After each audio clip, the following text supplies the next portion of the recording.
오늘 함께 묵상할 성경 말씀은 민수기 27장 1절에서 23절 말씀입니다. 민수기 27장 1절에서 23절 말씀입니다. 오늘은 7절 그리고 22절, 23절 말씀을 읽겠습니다. 7절입니다. 슬로브와 딸들의 말이 옳으니 너는 반드시 그들의 아버지의 형제 중에서 그들에게 기업을 주어 받게 하되 그들의 아버지의 기업을 그들에게 돌릴지니라. 아멘.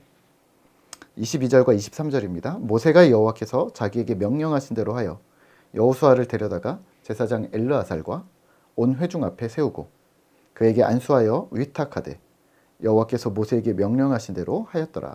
아멘. 오늘 함께 묵상할 주제는 세대 교체입니다.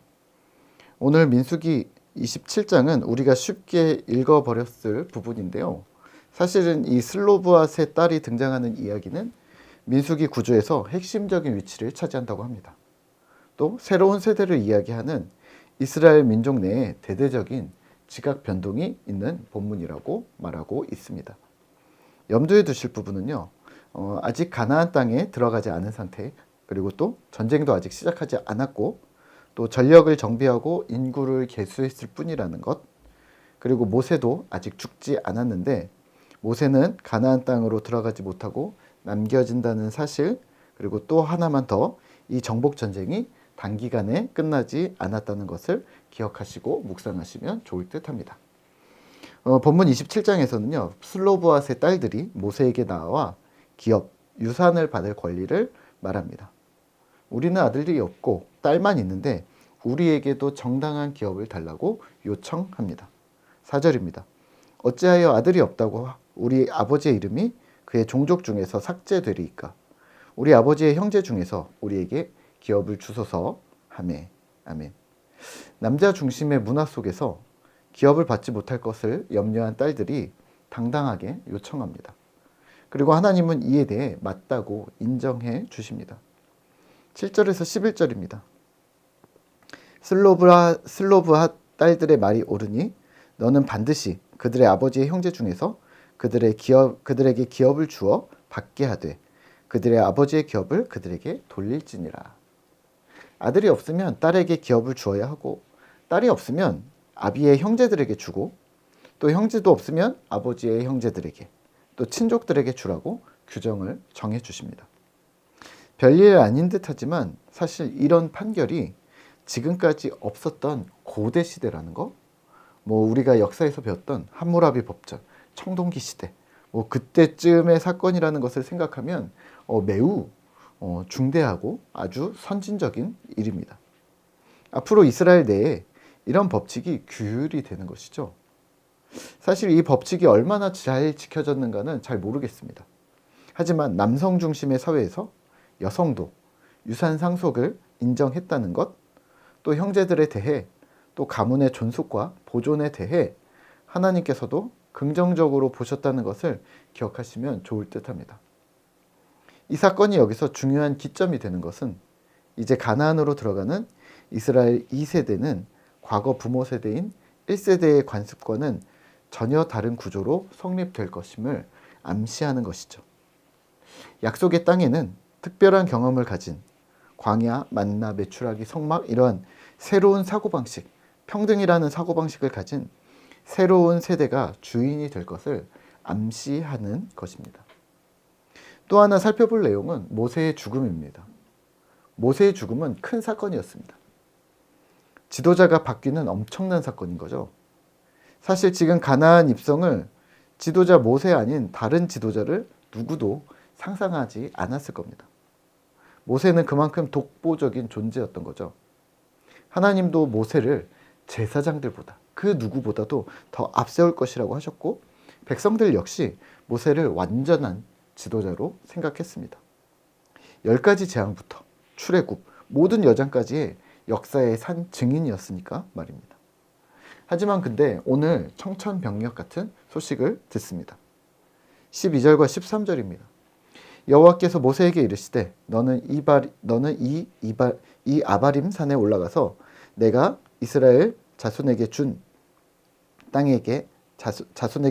땅을 바라보라. 본 후에는 내 형 아론이 돌아간 것 같이 너도 조상에게 돌아가리니. 아멘. 모세는 가나안 땅으로 들어가지 못합니다. 그리고 모세를 이어 이스라엘 백성을 약속의 땅으로 인도할 새로운 지도자로 여호수아가 선택됩니다. 18절입니다. 여호와께서 모세에게 이르시되 눈의 아들 여호수아는 그 안에 영이 머무는 자니 너는 데려다가 그에게 안수하고 그를 제사장 엘르아살과 온 회중 앞에 세우고 그들의 목전에서 그에게 위탁하여 내 존귀를 그에게 돌려 이스라엘 자손의 온 회중을 그에게 복종하게 하라. 아멘. 여호수아를 세웁니다. 그리고 여호수아 역시 모세와 같은 위치, 제사장보다 더 앞선 순위에 놓으시겠다고 21절에서 말씀하십니다. 모세와 여호수아를 동급으로 대우하시겠다고 합니다. 완벽한 전환입니다. 오늘 말씀을 묵상하며 우리는 무엇을 기억해야 할까요?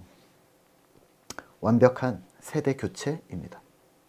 세대 교체라 함은 새로운 시대가 열리는 것인데요. 이러한 사실은 우리의 시야를 조금 더 열어줍니다. 보통 우리는 나와 하나님, 또 내 믿음, 내 삶, 나에게 주신 은혜를 많이 생각합니다. 인간이라 어쩔 수 없습니다. 하지만 큰 역사의 흐름 안에서 우리가 본다면요. 또 시간을 넘어 계시는 영원하신 하나님을 염두에 둔다면 나 본인에게, 개인에게 집중되어진 우리 삶이나 우리 신앙에 편협함이 있음을 기억하셔야 합니다. 내가 가진 믿음이 지금 2023년 당대에는 너무 좋은 것처럼 보이지만 이를 유일한 진리라고 말한다거나 영원한 법칙이라고 말할 수 없다는 말입니다. 만약 제가 일제강점기에 살았다면요.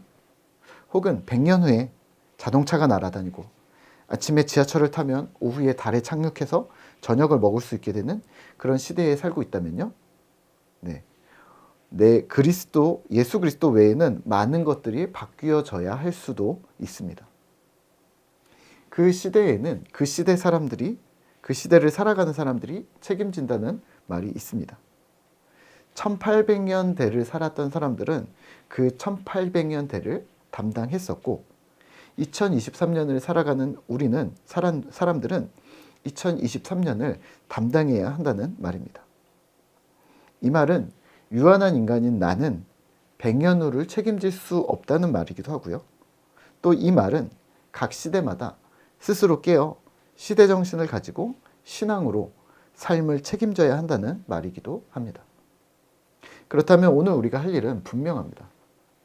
우리의 시대를 신자된 우리가 스스로 담당함과 동시에 다음 시대는 다음 세대가 담당할 수 있도록 언젠가는 우리에게도 세대 교체가 일어날 것임을 기억하면서 되물려줄 자리를 가꾸는 것입니다.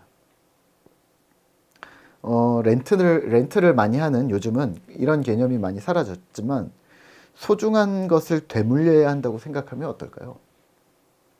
예를 들어 렌터카를 탄다면 다음 사람이 누가 타든지 나만 편하게 쓴다 뭐 이런 생각으로 뭐 담배도 피고 쓰레기도 버리고 걸고 그냥 내려버린다면 시민의식이 없는 사람이겠죠. 하지만 내가 타던 자동차를 아들에게 물려주고 또 어머니가 쓰던 반지나 귀걸이를 자녀에게 물려주어서 이 자녀가 또 뭐 영화 같은 거 보면 우리 어머니가 쓰시던 반지야 뭐 이런 식으로 해서 사랑하는 사람에게 건네주고 하는 이러한 되물림이 있다고 생각하면 어떨까요?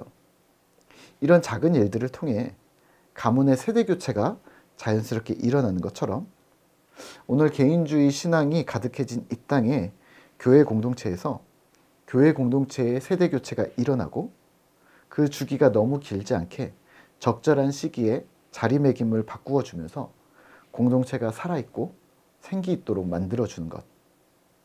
그리고 내가 서야 할 위치가 어디인가 시대마다 상황마다 점검하는 것이 우리에게 필요한 것이죠. 비록 우리가 이제 시작하는 걸음마 단계의 공동체일지라도 말입니다. 이후를 생각하는 것이죠. 주님께서 원하시면 언제든지 순종하는 것, 또 주님 기뻐하시도록 우리 스스로 세대교체를 끊임없이 해내는 세포분열을 하는 것 같이 새로운 생명을 끊임없이 양산해내는 그러한 유기적인 공동체, 꿈터 공동체 되시기를 기도하겠습니다.